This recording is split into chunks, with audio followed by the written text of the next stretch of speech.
Okay, chart of the moment for this recording, which is the second video in my kind of timeline gap series. So this one is going to be more about the library. Here at the top of this title page, you can see that I am offering discounts on readings with me.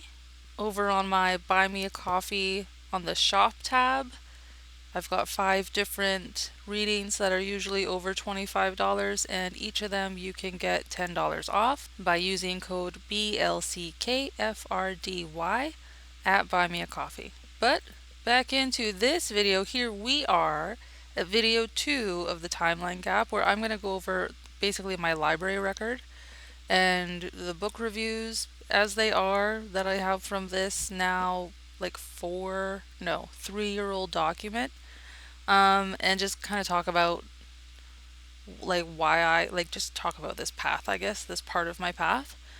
So let's get into it. Okay, so here was my original little list, and it started as a book list because, and I guess this would have been one of the first ones, Image and Symbol by Michael H. Brown, which is an online PDF and is an essay on how symbols work in people. So I kind of skimmed it because it wasn't telling me like about image and symbol. And so the reason I kind of started this book list is in summer of 2021, I began doing like online reading my own chart on the internet. And then by that December, I had started a moon journal or a lunar observation. So every 2 weeks, I was looking at the moon and looking at the astrology as it affected me to get to know things. And then that March, my friend took me to a witch market, and there were tarot readers there, and she was like, "Oh, you should pick up a deck." So I started reading tarot at the end of March, the beginning of April 2022. And then in May, I took a Reiki course, and she was giving us a whole bunch of like, cleanse the space by going counterclockwise and clear it by going the other way or whatever. Um, and talking about like crystals and stuff, and she was like, just witchcraft basics, like real offhand. And we were like, what are witch we all like looked at each other and we're like, what are witchcraft basics? So then I kind of got onto the library because I wanted help with tarot, and I wanted help with like getting more into witchcraft and doing lunar stuff. I was getting a lot of like rituals and magic witchcraft kind of stuff through like my social media feeds. So it was time to go to the library. And then in case somebody was like to follow after me and be like, what books did you read, or is this book any good? I wanted to have basically a record of that. So it started with a book list, and then that is basically what I did for a good long time until I started putting in other stuff, and then I did it in reverse, like a new thing would go at the top. So I stopped this document December 2023, but I started it, yeah, in 2022 sometime. But first it was just this book list. So we're going to go through the book list, and then we're going to skip on down past all this other stuff to notes I was taking on specific books, and then that'll be this video. So, already talking about this first one that I read online. You can find it online. And then Tarot for Yourself was one of the first books I got from the library. I read it online from the library. Highly recommend. This is one of the top books I try and tell other beginners to go to. And then I also read 21 Ways to Read a Tarot Card by Mary Kay Greer. This one is good because it's like a visualization exercise where you enter the card and you get to know it. So I still lean on some of the things I learned from this exercise with a few cards, as well as kind of giving you tools for how to allow the querent or the person getting the reading to develop kind of their own visual narrative and have them lead the consultation. This can help like your voice, or if you have someone that's like really skeptical or like really closed off, you can um, you basically let them do the talking and you just kind of like guide them. So that's another good book. Also, this book will have a way to do yes no readings using a 3 card draw and then interpreting it a bunch of times, and I've got a video about that over on the Tarot channel. The New Tarot Handbook by Rachel Pollack is the book that I got with my tarot deck, and this is the like number one handbook if someone's looking, I need a quick reference, but I also want a little bit of history, or I want some spread ideas. This book is it. There's card summaries and an upright and a reverse delineation for every card, and each major arcana and the suits all have their own spread. And it's just a really solid book. So that's the number one tarot book I recommend for like a reference book. And if you're wanting to get into um, tarot and like do some like life path numbers and get some spreads and get some ideas, kind of like the ideas book of like what to do with tarot, is this Tarot for Yourself, Mary Kay Greer. Now into some other more like library book type books. So The Scientist and the Psychic is a book by a scientist whose mother was a psychic, and overall he's kind of he shares a whole bunch of anecdotes about her, and one of the good ones is how she like figured out how to calibrate her own aura colors because they're different for each person. So like this is a solid read. But overall, he's exploring the idea that the tools we need to prove, quote unquote, that energy or conscious led work like exists and is legit, we may just not have those tools available yet, right? If it's in parentheses, like if it's in brackets, that means I didn't really read it. I had it, I tried to read it, and then I didn't read it. And I didn't put a note here as to why. So I'm not sure why I didn't go after that. I did kind of abandon books that were just like a recipe book of like here's a spell, here's a spell, here's a spell. And depending where I was on my astrological journey, the astrology in any given book, especially if it's for a different group, might have been just like not to my taste, or I didn't want, like I already knew those basics, so I didn't want to read about it again, kind of thing. So I didn't really read that one, and I don't have a note here as to why. Like, sorry, Michael. Um, and then we have You Were Born for This by Chani Nicholas. So this is my number one beginner introduction to your chart if you're trying to move a little bit beyond the automated like website delineations or chart interpretations. If you want to flip through a book and read what someone specifically has noticed about like house placements and then piece your chart together, this is the number one book to do it with for astrology study. And then I was also learning about like witchcraft because I was learning more about like the lunar rituals, and then when I did the Reiki course, she said it was just witchcraft basics, and I was like, well, what are those? So I started to see what the library had for witches, and anything by Erin Murphy Hiscock is super solid. So Kitchen Witch is the first one that I read, and it's my number one beginner recommendation for witchcraft, hearthcraft, any kind of spiritual connection. This is gonna help you, get into the magic of your life. And then I also read Aspects in Astrology by Sue Tompkins. This book I still have. A friend said she would show up to something I was doing and she didn't. So I was like, you can buy me this book. And I didn't think that would work, but it did. So now I still have this book. So she is going to talk about the different aspects, including the non traditional aspects.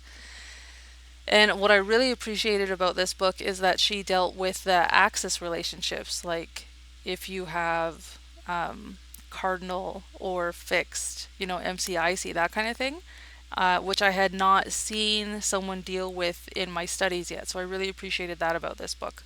I still reference this book in my semi-sextile and quincunx video. Yeah, I'm referencing this book. And then here's another Erin Murphy Hiscock, The Green Witch. So her books are also beautiful. They're lovely books, like to have and to look at. The note about this one is that there are great correspondence tables in this book. So a correspondence table is telling you like that a certain plant is associated with like certain things you want to do, like love or healing or removal of dark energy or good dreams or dreamless sleep or whatever. So there's great correspondence tables in this book. So it's just tables after tables after tables. Then I was in a yoga teacher training, and they really stressed that you had to buy all these books to do the thing. And so I bought this one and I read it. And if you are like actually going into yoga and you're doing like the 8 limbs or the 8 paths of yoga, this is like the first one.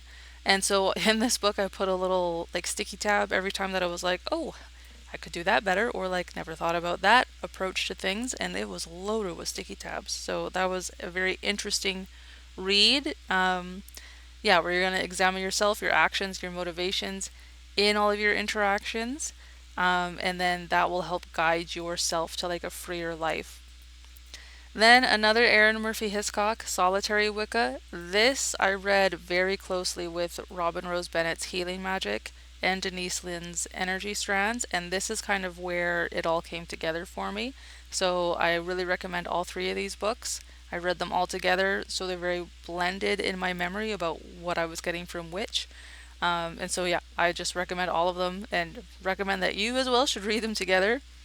Simultaneously, at the same time, I had gotten this book, The Witch's Wheel of the Year by Andrew Kiernan, and this is a beautiful book, and there's lots of rituals and recipes for each of the Sabbats. So the cross quarter days, or the equinoxes, the solstices, and then the days in between them, those are all called Sabbats. And then the lunations, the new moon and the full moon rituals that I was doing, those are called Espats. So this was my kind of bringing together all the different like astrological significations and the seasonal significations and just random other things that you see online and in my calendar video. I believe it's in there as like the last big paper calendar. It's very busy because it was like my notes. It's how I learned. But this also, the Witch's Wheel of the Year has a Scorpio rising chart, and I have a Scorpio rising chart. And I live in a winter place, so it makes sense to kind of start the year like right when you're going to go through the worst part of it, like the winter, the hardest part. And then the rest of the year is like your reward for surviving that. So, anyway, that was foundational. Healing Magic, Robin Rose Bennett. This was the first book where I realized that I could identify the American voice. And that's not like positive or negative. I'm not like making a comment about the American voice. It's just I like finished this book I finished one of the last passages and I was like this woman is for sure American. And then I looked it up and I think she was in New York. So like hopefully that's correct, but that was interesting to know all on its own. This book was great. It's full of empowerment ritual recipes. And again, I read it very closely with The Solitary Wicca and Energy Strands by Denise Lynn. Speaking of, this is an overview of energetic connections and how they may linger, fulfilling or depleting us. There's several rituals in this book about how to cleanse yourself of depleting connections. And so there's also good basics on um, like I guess ritual or magical hygiene, like how to set it up and then how to do it. Astrology in Your Past Lives by Jeanne Avery. So this was a great book. She goes through a lot of examples of people that through hypnosis or through non-hypnosis regressions um, can like remember and recount past lives and like they're with someone who has the same memory from someone else in that time period. And there's a whole bunch of examples I think to like stress that like look it's legit. And I did not care about those stories at all. Like they were neat, but I like kind of blew past them and I got to like how do I do it, how is it for me. And yeah, so at the end of the book she details like how you can get into your own meditative regression sessions, and regardless of whether it's your own imagination or whether that's true, because it's coming from your own mind, it's still like healing, it's still like an answer that you can move on with. So anyway, you go into a regression session into like your very earliest memories to kind of figure out what critical decisions you made, you know, around the birth story or as early as you can go, that kind of set you onto a path, you know, kind of like karma, like you attach to it. And then you can kind of hold it up and do something with it. And then if you get good at that, you can go into past lives if that's interesting to you. So I think one of my biggest takeaways from this was like in the regression sessions or in the hypnosis, like one story that I remember that stood out to me is that a baby was crying and like because he was just left there to cry, he made some kind of critical decision. He was like, well, I just must not matter, or no one's gonna ever come get me. Or like, you say something to yourself to be like, okay, I'm making sense of what happened. And what had happened, and he could see in the regression in the hypnosis, is that like mom had the baby monitor and didn't realize it went out of range, or that the batteries were dead, or that it was off, or whatever. And the neighbor's dog got loose, so like she ran into the yard to return the dog, and she didn't know baby was crying, but like of course she wasn't gone forever. And this person seeing this regression, like, and what seemed to come up in a lot of these regressions was like, oh, if they had just told me, if they had just explained it to me. So now I have a habit of like, I explain myself to I'm blue in the face, to my plants, to my cat, to anything I'm communicating with that I think has no idea to understand me, and it's pointless to communicate with them. And when I tell you, the communication with my cat specifically has like skyrocketed. Just explain. Just like, don't assume and don't brush it off. Just explain yourself. Give it a shot and see what happens. So that was my major takeaway. And then if you're trying to do like regression sessions, it's key to not put anything in the past tense. You have to be really focused on present tense, left brain kind of analytical activity. What is the pattern on the wallpaper? What color is the watch on your dad's wrist? What color and shape is the phone? Is it, not was it, is it a rotary phone? Is the cord neat, or is it all like kinked up and jangled? And focusing on that level of detail in the present tense allows your like fluid meaning right brain to come up with like more of the story, more of the scene, more of the meaning. So anyway, this is a solid read. Super recommend that book.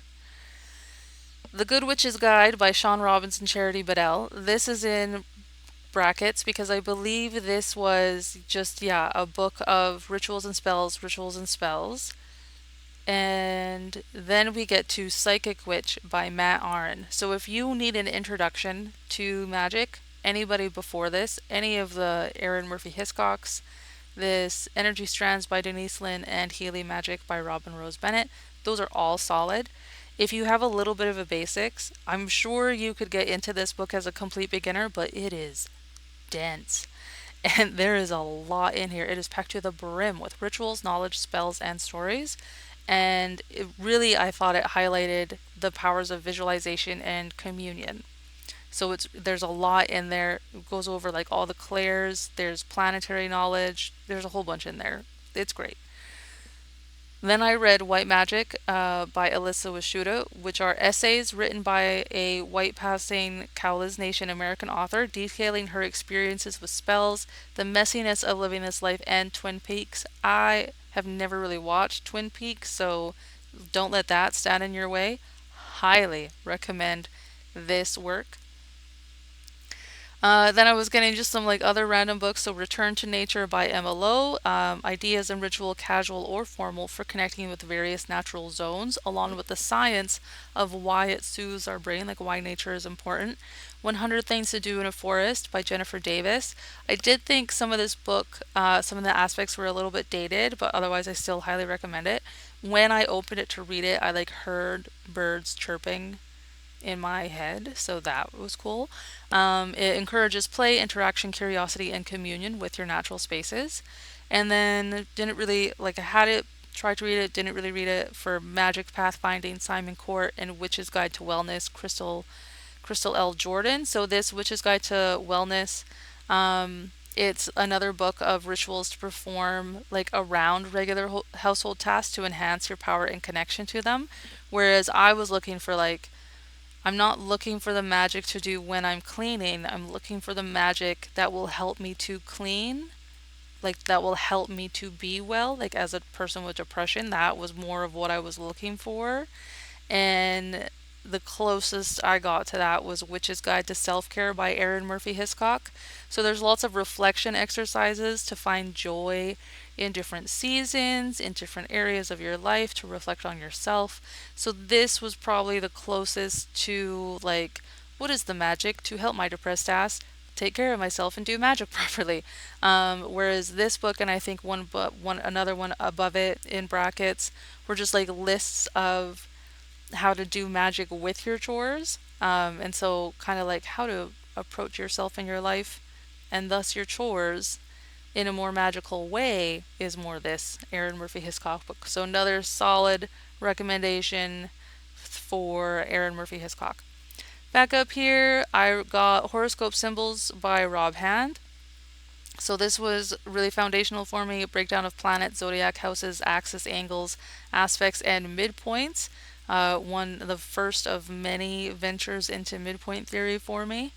Then I got on to Demetra George, Mysteries of the Dark Moon. This 100% recommend. So we're exploring the myths of dark moon goddesses, mainly from the Greco-Roman perspective.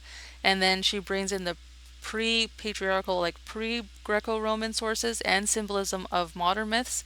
And then kind of equates the past 6,000 years of human history to a transition through the dark moon phase. There's journal prompts in here. This is a great book.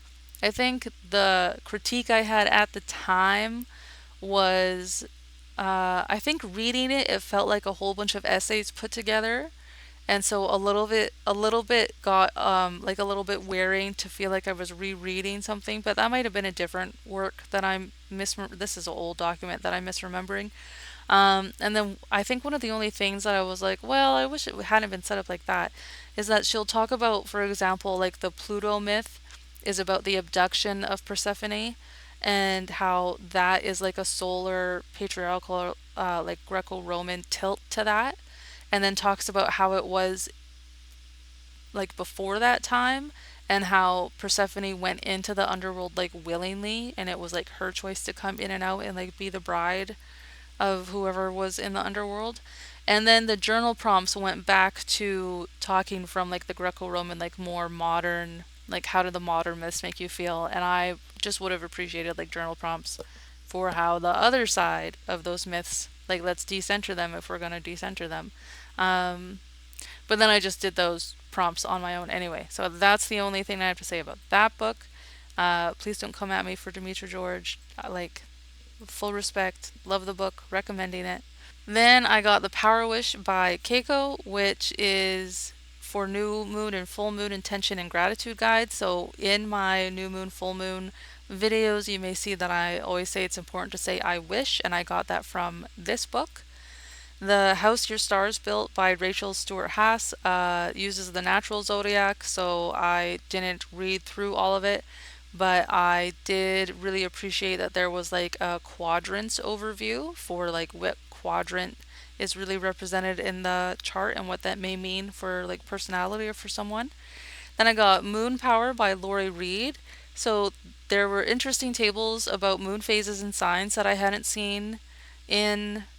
I hadn't seen in a book before, I hadn't come across before.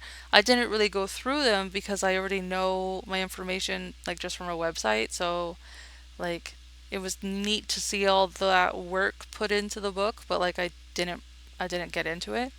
And this covered a really large basis of info, kind of in a mishmash. It maybe thought it was a bit of a passion project. I was looking for really kind of like strict, stable sources, and it felt more like this work was subjective. That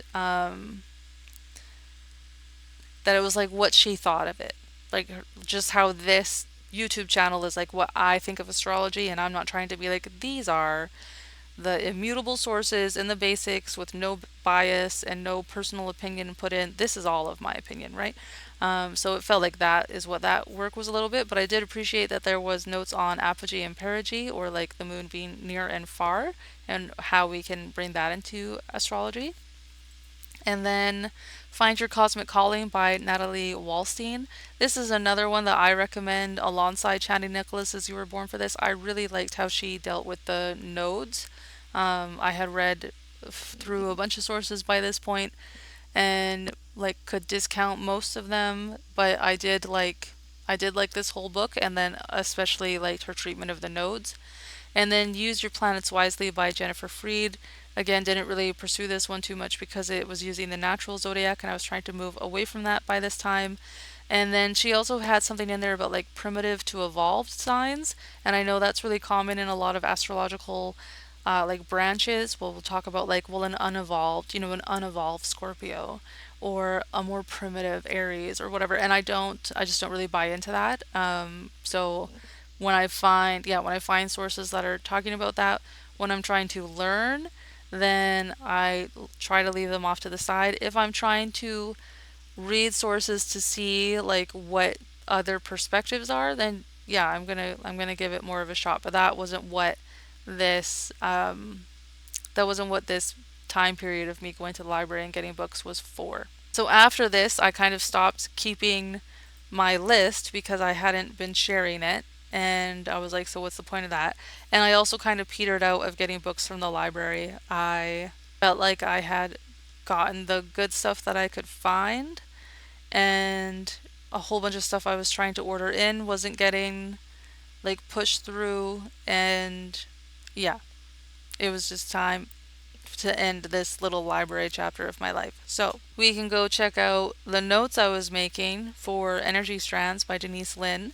So I did have physical notes in the back of my moon journal, but I was running out of space there and I didn't quite have like a real journal yet. So then I moved the notes over here. And so yeah, there's like all of this really thorough process about how to go through cutting an energy strand.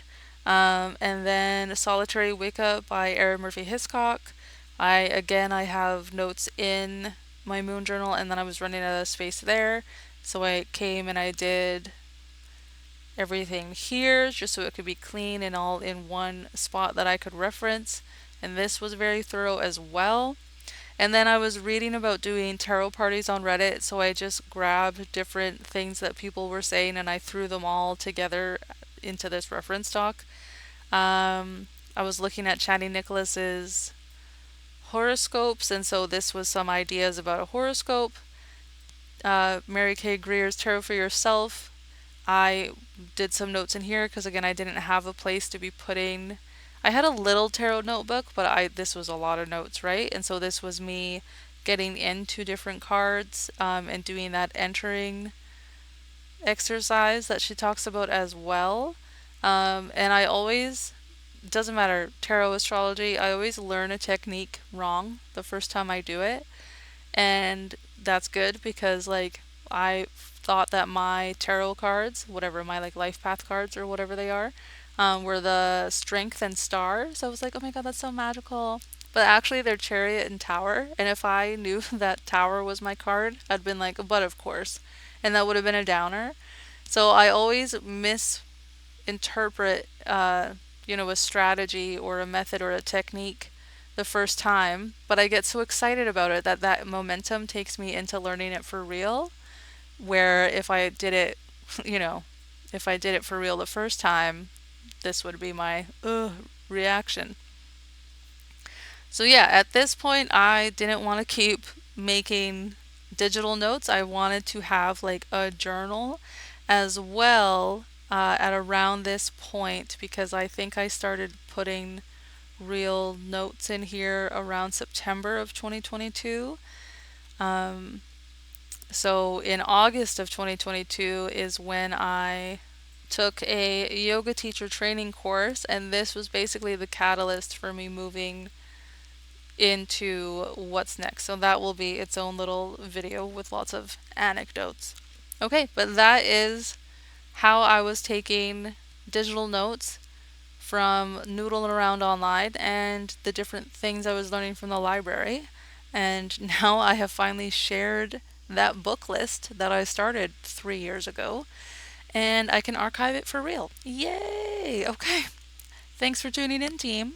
Again, if you're interested in getting a reading from me, you can do so at any time at my buymeacoffee.com.